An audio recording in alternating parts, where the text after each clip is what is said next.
Good afternoon, everyone, and thank you for joining me. My name is Alan Clark, and thank you for joining us at the Leadership Institute today for our third webinar in the series of webinars we're going to be rolling out this April. Personally, I have been excited for this event since last week when I heard that we're going to be having Congressman Chip Roy on today, talking about a little bit about COVID-19 and what that looks like for Americans now and then also in the future and the impact of that. Now, before I introduce you to the Congressman, I want to let everyone know that I'm also excited to let you know that today's event is the first event in these webinars from here on out that we're going to be selecting a random attendee and giving them a $25 Uber Eats gift card. Now, stay on till the end to hear your name announced if you win the gift card. And if you do win this gift card, please use this for a local restaurant within your community and support that business. So that's what it's designed to do. Also, I want to let you know that there's going to be a survey throughout this event that's going to be sent out via the chat. So if you see at the bottom of your screen, there's a little chat bubble. There may be a notification in there, and it's going to be a survey, so you can let us know what we can do better in the future, and then what we can also do better just throughout all of our webinars and events. So thank you for filling that out in advance. Now, I also want to let everyone know, so people have been texting me personally and then also emailing some Leadership Institute staff members, letting them know that they got done with their Tiger King documentary. They're all caught up on their online schooling classes and all of that, and now they're just kind of wondering what they can do. I want to let you know that the Leadership Institute is also offering trainings online, and you can find these at leadershipinstitute.org, and we actually have one tomorrow, and it's called the Youth Leadership Webinar. And these Youth Leadership Webinars are designed to equip you and get you sharp and ready for the fall semester when that time comes. So you can right now, be getting ready for next semester to better your group and your cause on campus. The one tomorrow night is going to be about leadership. So if you're already a leader of a group on your campus, you can learn how to be a better leader. And if you want to become a leader, you can learn how to prepare to become a better leader in the future as well. I want to give a small shout out to the Young Conservatives of Texas and the work that they're doing. And actually with the Youth Leadership Webinars, if you want to have a private one, we could do that if you have a large group like the Young Conservatives of Texas. We just have one at the University of Virginia, and they focus theirs on recruitment. So next semester when they get to campus, they're all of their members, leadership, everybody is going to know how to recruit more effective on campus. So with all that being said, I'd love to introduce you now to Congressman Chip Roy and with the work that he's doing. So Representative Chip Roy is a former federal prosecutor and top advisor to many prominent Texas elected officials. He previously served as the chief of staff for Senator Ted Cruz, staff director of Senator John Cornyn's leadership office, and senior counsel to the Senate Judiciary Committee. In Texas, Roy was the first assistant attorney general under Ken Paxton and served as a senior advisor to the then Governor Rick Perry. He serves on the Budget, Oversight, and Veteran Affairs Committees and is a ranking member of the Oversight Subcommittee on Civil Rights and Civil Liberties. Roy's district stretches from South Austin through the Hill Country to the beautiful downtown San Antonio. The Congressman has spent numerous years outside of politics, including working in investment banking banking analysis for Nations Bank Capital Markets, a technology consultant, and as a counsel in the oil and gas industry. The Congressman also served as the vice president of strategy for the Texas Public Policy Foundation. Roy brings a wealth of public and private sector experience to the House Republican Conference. He's a dedicated conservative with a track record to prove it. Roy is committed to restoring healthcare freedom, protecting our borders, defending the sanctity of human life, supporting men and women of the military, reducing federal spending, and limiting government to promote freedom and opportunity for all Americans. Congressman, thank you so much for taking time to join us today. I'll give you the floor. So here's Congressman Chip Roy. Well, I appreciate it. And first of all, let me just say thank you to the Leadership Institute and everybody for putting this together.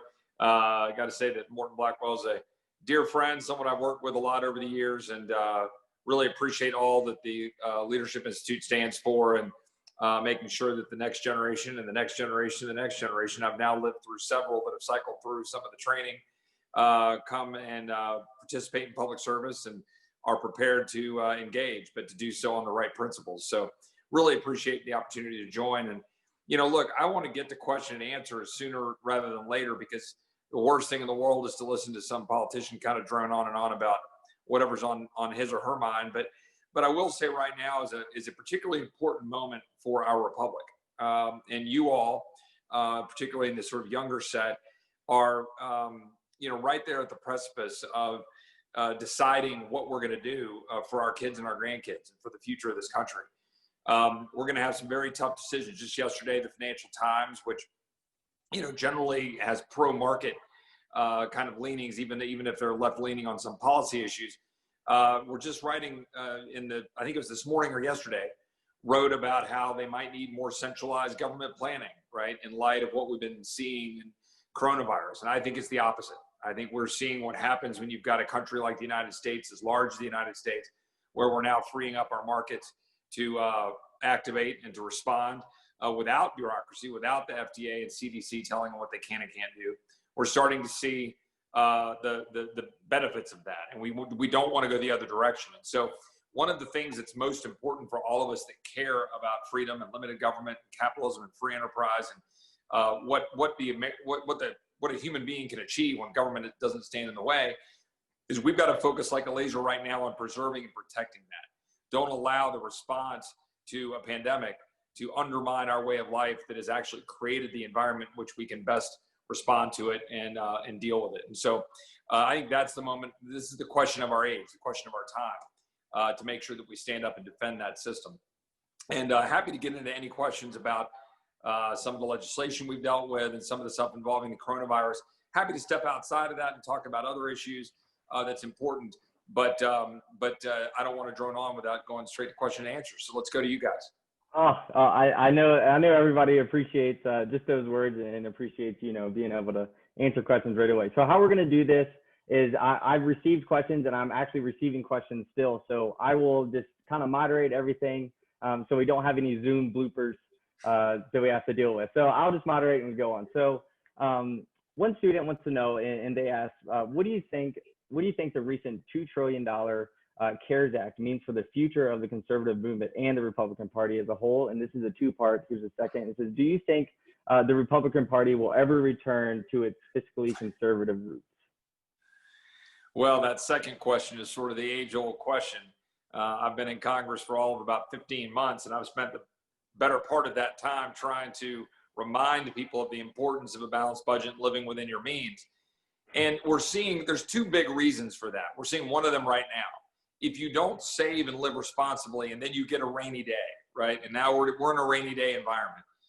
And I just saw a release yesterday by Goldman Sachs, or this morning, I think, saying we're looking at a deficit of this year of $3.4 trillion, 2-point-something trillion next year. And who knows whether these are right or not. What we know is we've got almost $25 trillion of debt. And it's a problem. We've been living outside of our means for decades. And we need to do something about it. The second reason it matters is because when you just spend without consequence, you never have to sit down at the table and make tough decisions. You all, your parents, your families, your businesses you work for, depending on what your age is, you all have to make tough decisions, or your families do, or the businesses do, schools do. We don't. Right? We get to each corner and somebody just says, well, I want more defense. I want more non-defense. We want to do for Medicare and this. And we just keep spending money. So we never sit down, roll our sleeves up and make tough choices. Nobody has to say, well, you know what? I like Planned Parenthood funding, so I want that $500 million. Somebody over here saying I want defense spending. We never make a choice. We just say, well, you get your Planned Parenthood funding and, we get our defense spending. That's no way to run an organization. You end up with bad choices, bad policies. So we need to get back to fiscal responsibility, and what we're seeing right now, I think, underscores that. Now, to the point of the $2 trillion, let me take that in a couple of parts, if you don't mind. I'll probably preempt a future question by doing it. But there were 3 bills, right, that we have voted on so far. We had the first phase, which was an $8.3 billion bill, essentially to try to fund our response to the pandemic. I voted for that. Somewhat reluctantly. There are a few provisions in there I didn't love, but I voted for it because we needed to spend money to respond to the pandemic. That was clear. Then there was phase 2, which was an undetermined price tag when we voted on it, was given to us around midnight, late at night, and we had 30 minutes when we got the final, it wasn't even the final version of the bill to vote on it. And I knew it had provisions in it that would, one, cost a lot of money, probably upwards of 200 billion, I think was the last estimate I saw. And two, that had mandates on it that required businesses provide sick leave to people that were sick from coronavirus. Now, look, that's a fine, laudable goal, but one, maybe not the purview of the federal government, and two, and more importantly, it was going to cause businesses to do what they've done, lay people off. So I heard from businesses that was a concern, so I voted no. And then the third phase was the bill last Friday, or is that last Friday now? Whatever, a week and a half ago. And that was $2.x trillion. That bill had pieces in it that I thought were good and pieces in it that I thought were not so good. You all have already heard about all the pork and things that were put in there, and the Kennedy Center and NPR and PBS and all of this stuff. There were provisions put in place for unemployment insurance, which makes it where people can make more money for not working than they did when they were working. There's provisions in there. I could go down a laundry list of concerns. But here's the thing. This is not, in my view, this is my take. This is not a stimulus bill. This is not a bailout. This is the government taking a step to make whole those people who are now not able to carry out their livelihoods, in significant part because government has acted. Government at all levels. Federal, we're shut down airline traffic to China and other places. Federally, the government's been getting up and telling people to socially distance. Governors have issued a lot of declarations, local county judges and mayors. So now you've got people who own a restaurant, their whole livelihood, and they're being told they can't carry it out. You got a barber, you've got a local, a maid who comes in and cleans a house, who's told you can't travel, you can't go do it. That is darn close to a government taking. We can go down a case from a regulatory taking, law school case if you want, but really in truth, the main point here is whether or not it's a taking in court. It's conceptually closer to a taking than it is something where we're trying to stimulate or bail out a company that failed because of some market anomaly. So from my standpoint, we needed to act to provide capital to the markets to try to get some sort of savings to hold jobs in place and to provide capital for some businesses who are stuck because of government action. $2 trillion is a lot. It's a lot more than I would have preferred. I would have set it up differently, and I certainly wouldn't have passed a lot of the crud in it. But I reluctantly announced that I would have supported the legislation had we had a roll call vote, which we didn't. And I will be pushing back against future phases if they dump stuff into it. We need to deal with the $2 trillion straight up before we do anything else. My grandmother, she gave me a funny take. She said, the government's not a rainy day fund. The government's not a rainy day fund. And she's completely right. I'm glad you touched up on that. So the next question comes from Graham from the University of California. And you actually answered his first question in his submission, so we won't touch on that. But he says, in your view, what should Congress have done instead to better respond to the coronavirus and its economic effects? Well, that's a great question. First of all, I think I'm an advocate and have been an advocate now. I think I wrote a piece on March 20th at the National Review saying that we need a date certain to restart the economy. And I really believe that. And I still believe that right now, because you can't get capital to flow if no one knows when they can put more heads on beds in hotels or put more, food in the mouths of people in a restaurant or whatever their job may be. So we need a date. Now, you can move that date a little bit. You can wiggle through it as we kind of make it through the pandemic. But I think the president was right when he was targeting Easter, and then he's adjusted it and said May 1st. Fine. But I think we need to come up with a date kind of like D-Day, June 6th, and say, look, we got to go do this and work together, get governors on board, get businesses on board, and say, we got to now. We might have to change our life a little bit. We might have to say that some of our elderly stay home, or if you're immunocompromised, or maybe we wear masks in certain quarters, maybe we wear masks on airplanes, whatever it may be. We may have to adjust our behavior, but the healthy and the people that are out there working and running our economy, they got to get out there. Look, I always love the hypocrisy of all the people running around saying, well, the social distancing is what's saving our lives. Okay, that's part of it. I agree. I have called for some of the social distancing until we can get our healthcare system in order, because our supply chain was too reliant on China. But right now, we're eating food that workers are moving through trucks, getting to stores, putting on shelves, stocking them, and selling them to you so you can eat. And we're doing the same thing with other areas of the supply chain, healthcare, other things that are deemed essential. But let me just say this. Every single business in America is essential to the owner and the people who work for it. And every single business in America, almost all businesses are essential to all of us because it works in this connected system. So we have the goods and services we need. So I would have said we need a date certain. I would have moved capital more quickly rather than the first bill we did that I voted against. Well, really the second bill. The first bill was fine. But the second bill, we shouldn't have wasted time on that. We should have moved a funding bill immediately to get these loans that the Small Business Administration and some of these are doing so that the businesses that are getting hammered have capital so that we're not laying people off. That's why you saw 10 million unemployed in the first 2 weeks. So get capital, let's get a restart date going, and let's get everybody focusing on that restart and put some pressure on our healthcare operations to get it all in place. Yeah, and since you brought up a date, I'm curious, in your opinion, what do you think it would be a realistic date that you would say for that? Look, right now I'm sitting here on April 6th, and I'm looking at the data and everything, and I'd say that our nation ought to be heading towards operating by May 1. I know that, I've got some people here in Texas who are saying we're not going to peak until May 6th. Fine. Then adjust it regionally. But then why are we shut down now? And we have healthcare workers that are being laid off because our hospitals aren't being used. We got people who aren't getting services that they need. And it's going to start dominoing through our economy. Oil and gas is getting crippled right now. Our independence in terms of energy, go talk to the Midland oil and gas operators right now who are just shutting down. They don't have any business. They can't get oil moving. The price of oil obviously has been hammered, especially with Saudi and Russia doing what they're doing. So I'd like to target somewhere around May 1st. You can adjust it a little bit based on the regional differences in our country. We're a very broad country, and we're a federalist country. Governors have the call, but I think the president needs to work with all 50 governors, both sides of the aisle. We need to be working towards something quickly. People don't understand how devastating this is to our economic future right now. Absolutely. Okay, so kind of pivoting, but still talking about the coronavirus. So this question is more about healthcare. It says, they said the coronavirus has convinced many Americans that our healthcare system is solely in need of an update, and that the financial costs must be removed from the decision process, whether or not to visit a doctor. In your view, what should the GOP's response be to Bernie Sanders' Medicare for all policies?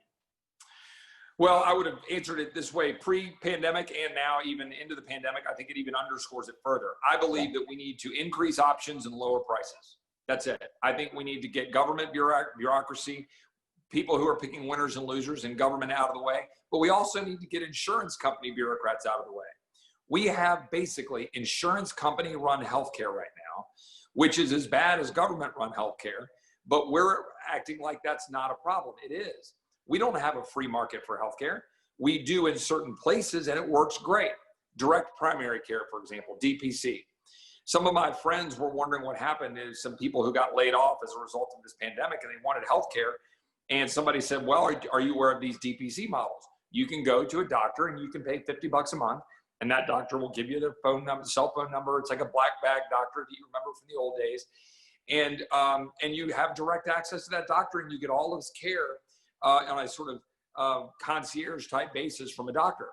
I believe more in that. I introduced legislation called the Healthcare Freedom Act, and then I followed it up with a bill that's called the Personalized Care Act. They're basically very similar bills, but their goal is to expand the amount of money that you have in a health savings account that you can use for all manners of healthcare. You can go to a direct primary care doctor. You can go to a health sharing ministry to defray cost in a much more affordable way, the way some of the entities do now. You can go pay for catastrophic insurance, not insurance that runs your healthcare, but catastrophic insurance when you get hit. I'm a cancer survivor. I know what it's like to go through that.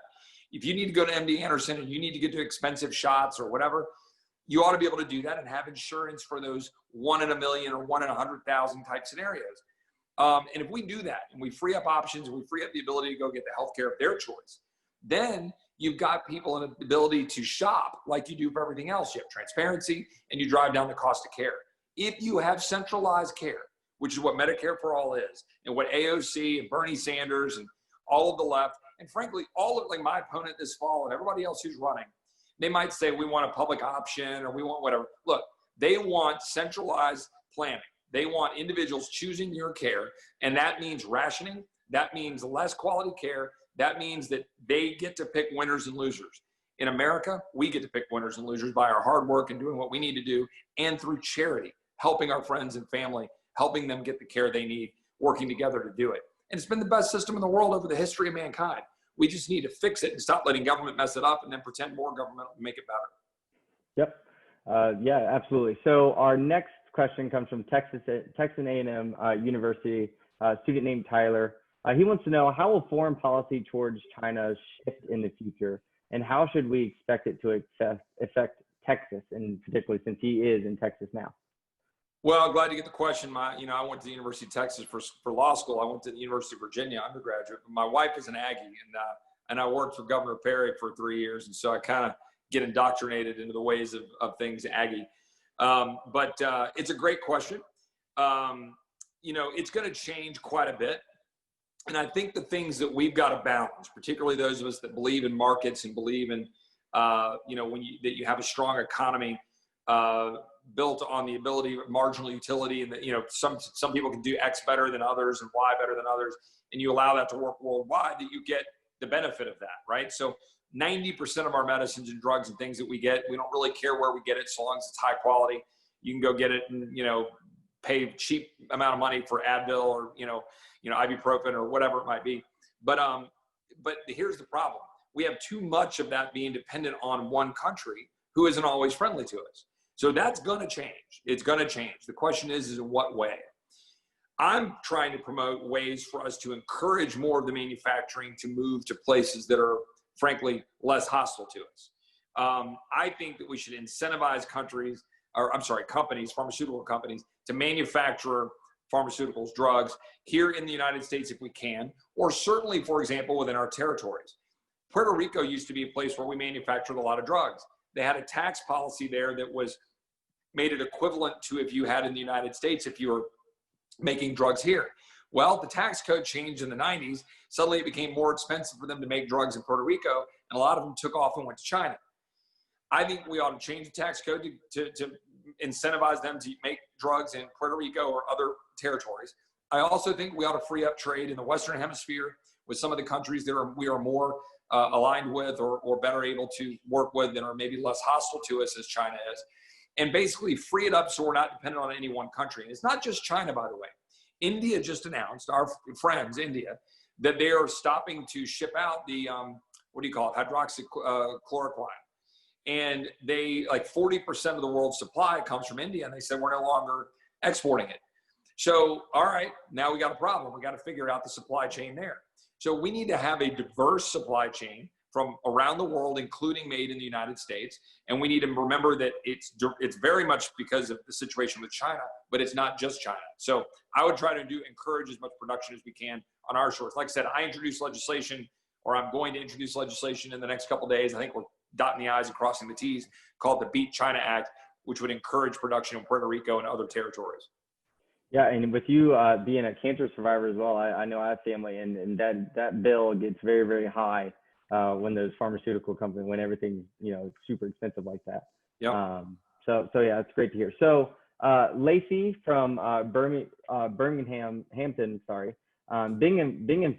University, she wants to know, to maintain an economy that holds true to laissez-faire economics during this pandemic, what is one policy that you would enact to decrease deficit spending and minimize unemployment? Well, that's a great question. I think you said so. Binghamton, New York, I think is what I heard. Correct. Yeah. You joining, and appreciate you joining the call and for that question. First of all, by and large, I think in terms of our laissez-faire economics worldview, allowing the market to produce always wins when you want to get prices down and increase options. We have some competing aspects of that when you have something like we just discussed, right? If our national security depends on not outsourcing everything to China, but China's the cheapest place to make it or allows you, well, then you got some trade-offs, right? Do you want your aircraft carriers manufactured in Beijing? I would argue no, right? We don't want our jets and our missiles manufactured in China or Russia or Iran. So that goes without saying. Does that mean the cost might be a little higher? Might be, but we believe that's important for sovereignty and national security. I would argue in this case, you don't want what I believe is the case, where 97% of our antibiotics are either manufactured or have materials that come through China to manufacture the antibiotics. We need to have some levers in there that we're pulling. Now, again, not to go down that road, to come back to your point. Look, there are, I believe that we need to unleash American capitalism to create wealth, create opportunity, and grow the size of the economy. The most important thing we can do to get out of our fiscal hole, I think you said something about deficit spending in your question, is grow the economy. We've been languishing around 1% to 2% economic growth for the better part of a decade. Now we're getting hammered by this pandemic variable. So our GDP is going to plummet, negative 24% or whatever it's going to be in the second quarter. We've got to get growth back. We were heading in that direction before the coronavirus. I'm hopeful that we'll kind of clean the system out a little bit out of coronavirus and get going and then fire out of it. And we need 3, 4, 5, 6% economic growth, right? And we had that for brief quarters in the 80s, a little bit in the 90s under when we had a divided government, Republican and Bill Clinton.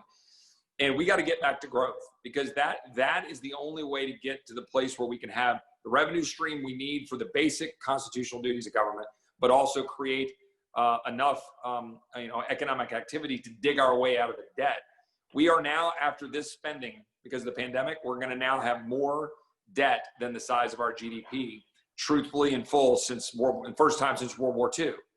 That's the bad news. The good news is, after World War II, we dug out of it. And we dug out of it through what? Strong economic growth in the 50s and the 60s, and then again in the 80s and 90s. So now we've got to do that for you guys, for your kids, your grandkids. We've got to grow the economy so we can get out of it. Yeah, and our next question is actually coming from Kentucky. So Alex Drury from Transylvania University. Thomas Massey, let me guess. Yes, absolutely. He says, as a Kentuckian, I was extremely proud of Representative Thomas Massey and his response to the pork-filled so-called COVID-19 relief bill. As a congressman, how are you promoting responsible fiscal decision-making in times of crisis amongst your less liberty-minded peers? And how can we, as a movement as a whole, do the same when so many of our representatives take advantage of a situation just for political gain? Well, first of all, let me break this question into two parts. First of all, Thomas Massey is a friend. He is a great American. I got in a little bit of trouble because I kind of lashed out and bit back at the president last week because the president said some negative things about my friend Thomas Massey. And I think I used the phrase back off to the president.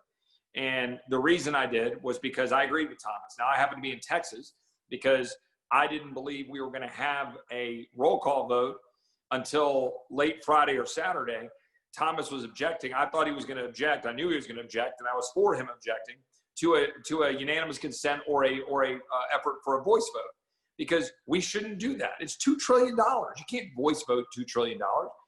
So we got through that, and I thought we'd have a roll call vote. And anyway, I won't go through all the details, except I supported Congressman Massey doing that. He's great for doing it. I did something similar last May when they tried to move the $19 billion bill for hurricane relief. Again, they tried to do it by voice vote on a Friday, and I objected because it wasn't the right thing to do. On the merits of your question about the sort of pork-filled legislation, to use your framing, what do we do to get more people on board? Well, I think it starts with you guys rattling and calling offices, letting people know that you care.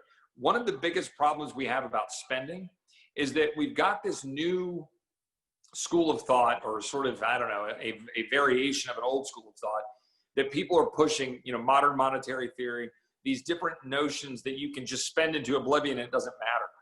People are starting to believe that because we've been so irresponsible now for decades and we've racked up so much debt. People think, man, we can just keep doing it.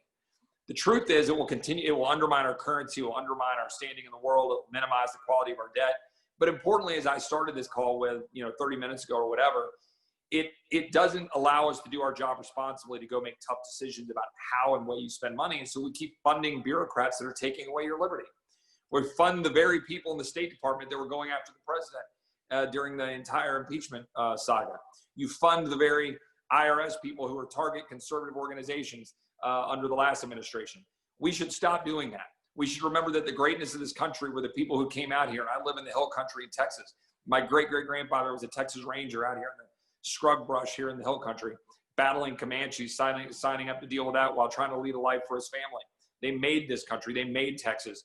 That's the spirit. My grandmother, who had a polio-stricken son when her husband, my grandfather, died of cancer when my dad was 7 and had polio. And she sucked it up, and she did 2 jobs, and then she ran to become a county clerk in a small county in West Texas. That is the American story. Working hard so my dad would be the first to go to college. I'd be the first to go to law school. I would end up in Congress.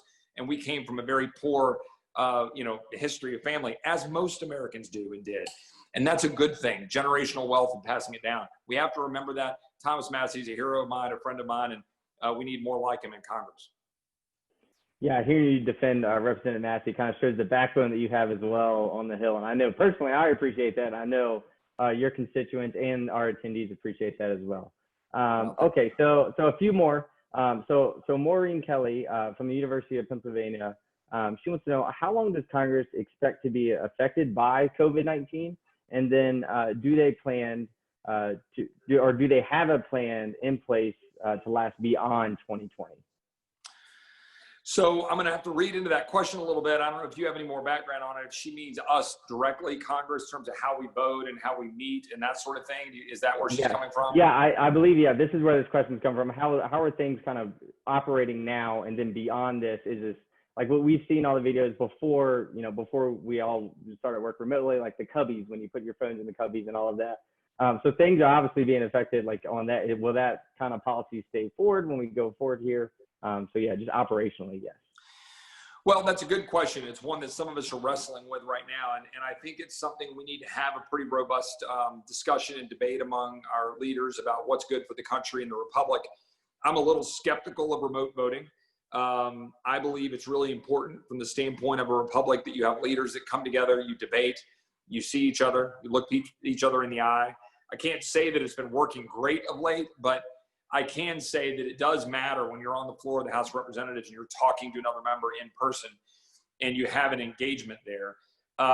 That's not to say that there isn't some merit to the idea of remote voting. You're staying close to your constituents. You're not in the swamp all day. You're, thinking about what's in their interest. And you frankly kind of minimize the amount of power, some degree, that the leadership structure has in Washington. There's a robust debate being had among conservatives that I know and people about the right approach there. Again, I would lean towards not having remote voting. And I'll say this, though, as a flat out 100%. If we're going to change how we operate, we must go to Washington. We must have a quorum. We must debate it, and we must pass new legislation, and it must be within the contours of the Constitution. We have to agree what quorum means under the Constitution. I would argue that when the Constitution says we need to have a quorum, that the Constitution means you got to have a quorum. I think that means present. I think any change to that would allow it to be remote would require, in my opinion, well, I haven't thought through this and read all the scholarships, so don't hold me to it, but probably constitutional amendment to say that you could have a quorum remotely. By definition, that's not a quorum. Quorum means you're coming together present. Now, if your rules and your bylaws say you can have a quorum, like say you're a board of a corporation or something, you can do it by voting and by TV. Maybe we could do that via act and law. I got to think about it. But I do think we need to think through how we operate and ways we do it. But the most important thing is that we follow the law, follow the Constitution, that we come together, and we ought to do it with an overwhelming support and majority. We should not pass changes and large bills and things like this on these party line votes. We got to sit down and hammer this stuff out in a way that's good for the future and health of the republic. Yeah, and I think that's good for everyone to hear attending and just to hear, at the end of the day, foundation, we need to follow the law and follow, the rules that are in place to go about this. So John Morrison from Texas A&M University, he wants to know, what can be done to help states process the large uptick in unemployment claims right now? Well, that's a great question, man. We're getting a lot of Aggie questions. We are working right now with the Texas Workforce Commission in Texas. I can't speak to other states. Since you're Aggie, I'll focus on Texas. But we're working with them to try to figure out how to speed up claims, frankly, make sure nobody falls through the cracks. I tell all the people in my district, reach out to my office so we can reach out to those folks and make sure that we can process claims as fast as we can. I'll tell you, my goal is to minimize unemployment claims. I want, and I think that the legislation last Friday, despite its problems and despite the fact I totally understand and respect certain of my colleagues saying they would have voted against it if we'd had a roll call vote. The reason I would have voted for it in the end, reluctantly, for $2 trillion, is that there was enough funding in there that was going to get out via some of the, well, not enough. There was significant funding in there that would get out through the lending process in order to help some of these businesses stay afloat with the goal of maintaining employment. We want to keep the economy kind of at idle, right? We don't want it to shut down. And we're getting too many forces right now that are shutting it down, pulling the key out, putting the cover over the car and walking away. We need to keep the cars sitting there idling and know that we've got the gas in there, it's running, and there's the people are in the car, the pit crew's ready, whatever analogy you want to use. But we don't want to have burgeoning rolls on unemployment and shutting down businesses, because then the restart ramp up will be much steeper and take longer. And so we've got to figure out a way to keep those things all idling and warmed up so we can get going quickly. But all we can do right now is just work with the local states, Workforce Commission, and others to figure out the best ways to get people up to make sure they're getting their claims heard. But when you get, the order of magnitude, 10 million unemployment claims in 2 weeks, there's only so much you can do. Like, the systems aren't designed to take in that many requests at once. So basically you just have to ask people to be patient and try to make it to where those who are the most in need are the ones that we're getting to first, and try to take them in order.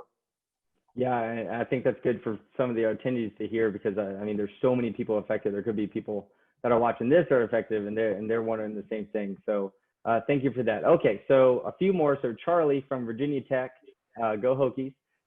He wants to know, what was the worst part of the Corona stimulus bill?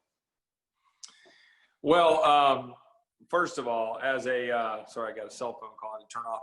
As a University of Virginia graduate twice over, undergrad, and I got my master's there, I have to blink past the Hokie question. But you actually choose orange and maroon as your colors that you want to put together. That begs a certain question, I think. Oh. But that being said, to my fellow, to a Virginian in school, I get it. Look, I could go through a laundry list of things that were problematic. It really undermines the confidence of the American people when people come together and they fight over trying to come up with the $2 trillion, and then they stick in these little pieces that are not related. So the Kennedy Center, the NPR, the PBS, like all of these different provisions. I think those undermine confidence in American people, because they go, gosh, what are you guys doing? You're playing political games with something when we've got jobs that are getting lost and we've got an economy that's in, tatters, getting destroyed.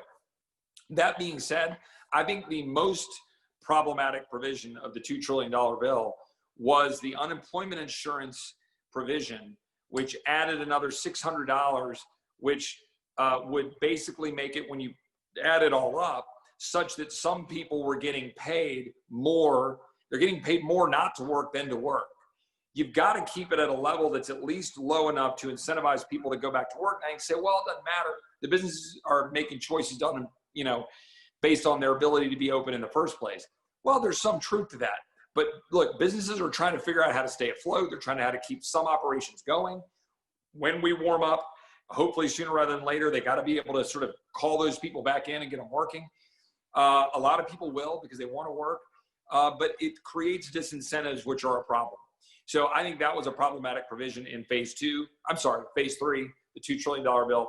I've already explained that in phase 2, I voted against that one because it had the mandates in place, which you cannot have mandated sick leave that you'll get that benefit from a job you don't have. So if you're driving people to lay people off, well, you're laid off, you don't get the benefit of the leave.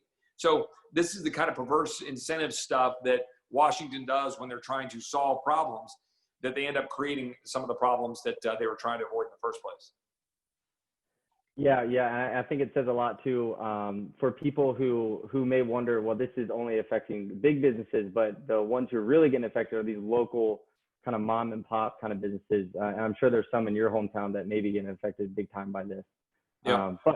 But okay, so a few more. So Luke from the University of Maine, because we have a lot coming in, so these are all really good. So I'm glad you could take the time to answer them all. Yeah, of course. So Luke wants to know, how do you think this quarantine will permanently change just the way our economy is, and how long it's going to take after this before we can kind of sit back and think, okay, we're back to normal. This feels like pre-COVID-19 times. Or will there ever be a time like that?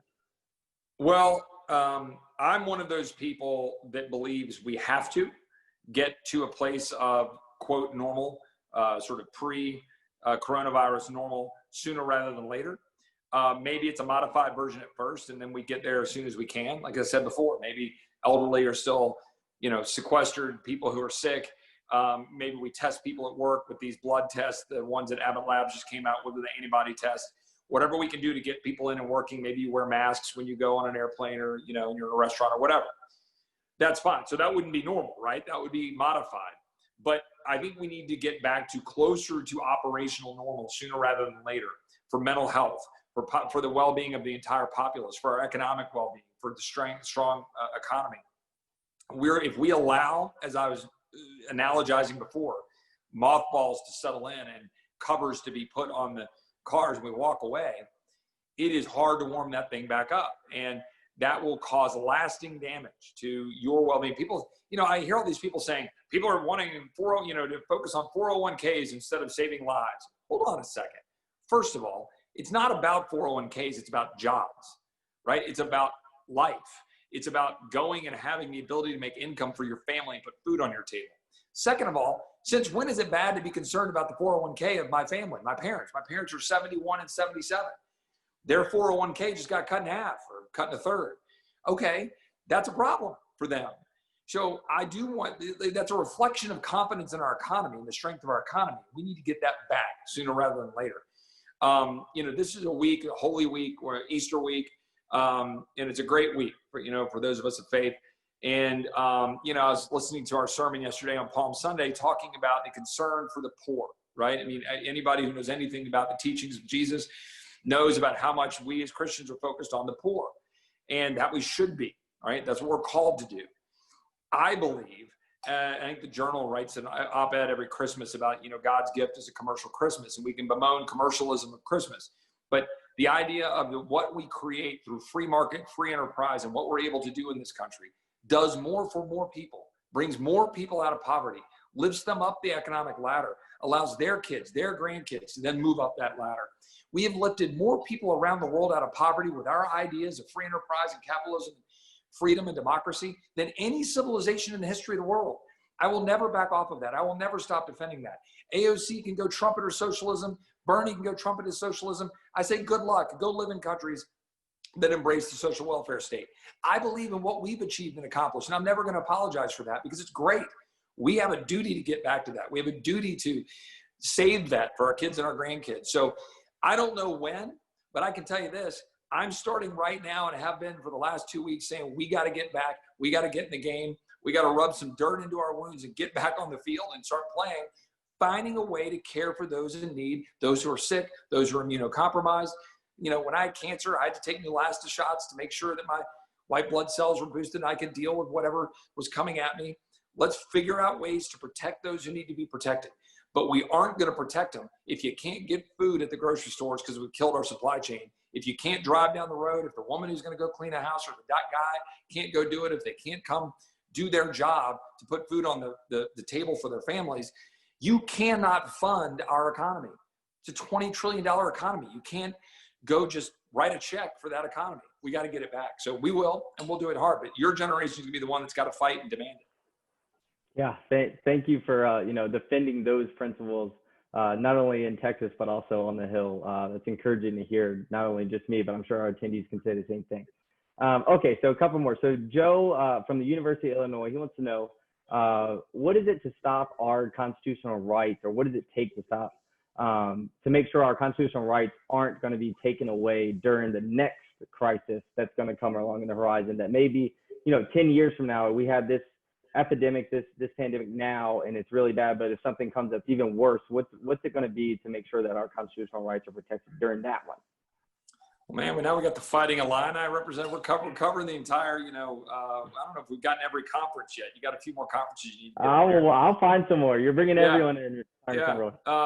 So look, this is a great question, a really important question. And I think, again, it comes down to the people and what we demand and what we push back a little bit. Look, we are supposed to, or called to, follow our leaders and follow the rule of law. There are some questions right now about the appropriateness and the level of governors, mayors, county judges, and so forth telling us what we can and can't do. And there's some economic liberty at stake here that aren't necessarily enumerated specifically in the Bill of Rights, although I can make the argument they are. But you've got liberty that's currently being kind of tinkered with. Then you've got direct attacks on some enumerated rights. You've got gun stores being called non-essential. You've got people that are protesting in front of a abortion clinic who are being told you can't do that, yet the abortion clinic was deemed as essential. So hold on a second. If the abortion clinic is essential, but the person sitting out in front trying to counsel a woman trying to get an abortion, that somehow, in that First Amendment activity, is somehow now not essential. There's questions about, we had some Pennsylvania, some woman was pulled over and given a ticket or arrested because she was just driving. Look, there is a very fine line here on how you have a police state. Look, in times of war, times of martial law type situations, you're being attacked, government has to act for the good of society in special times. Most Americans are giving the government a lot of latitude right now, but not latitude to stifle our ability to carry out our faith, to exercise our First Amendment rights.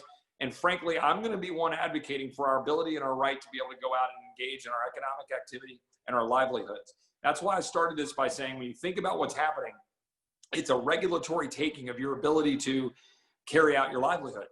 Again, that may or may not fly in court based on jurisprudence and the specifics of the text of the article of what's in the Constitution.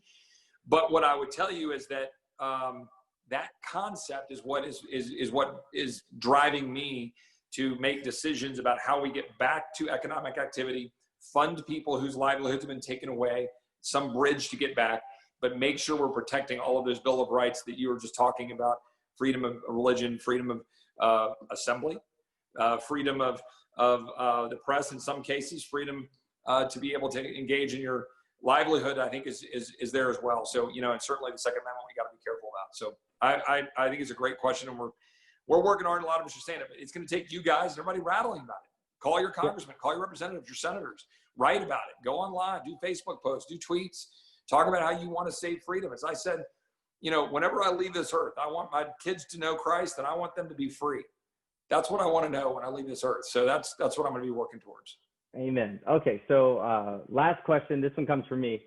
So a lot of our attendees and a lot of people joining this, and then within our network that we work with, are active conservative or libertarian students on college campuses, and they're fighting against a lot of liberal bias, and it can be somewhat, I guess, disheartening. But they're absolute warriors on campus. So what would you say to those students who are fighting against that?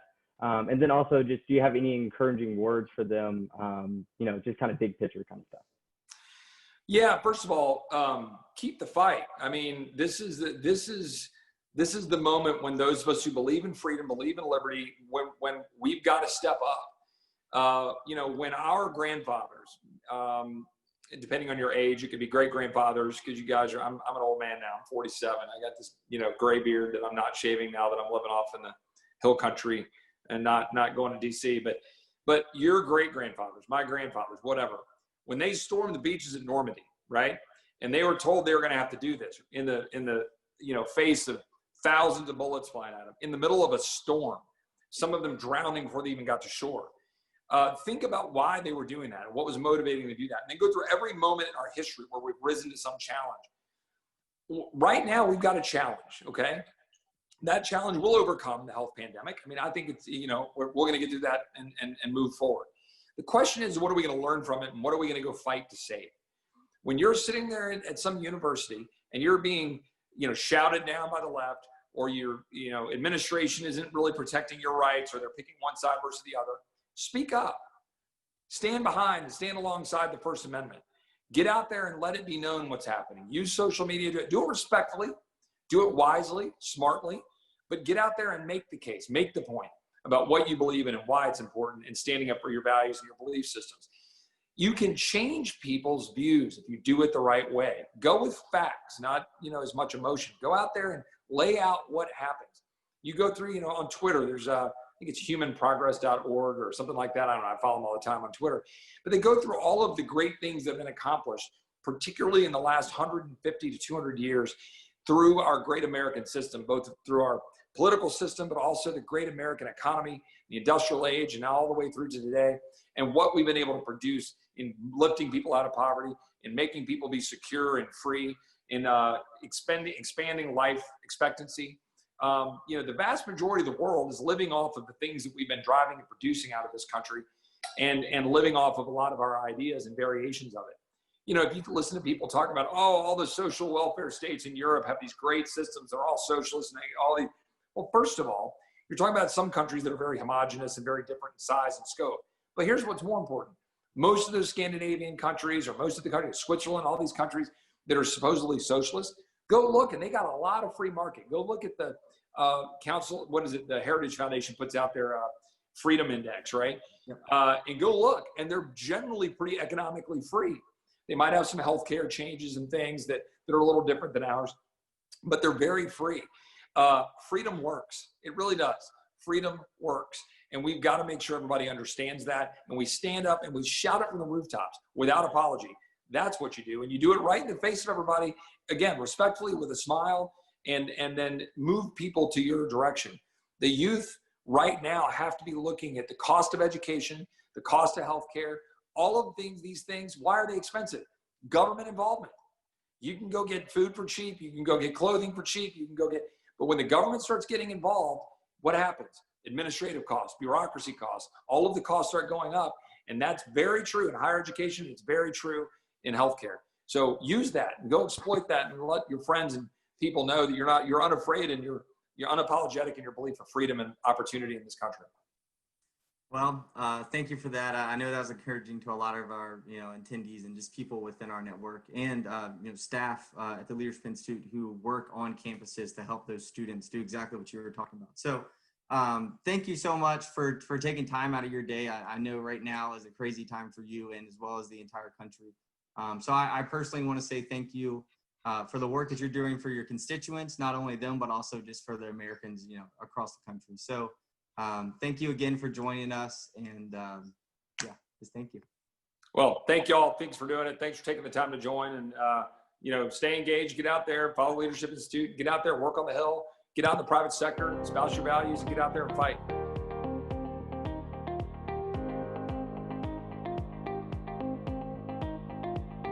Thanks so much for watching this video. To watch our latest video, click here. And to make sure you don't miss any future videos, be sure to subscribe.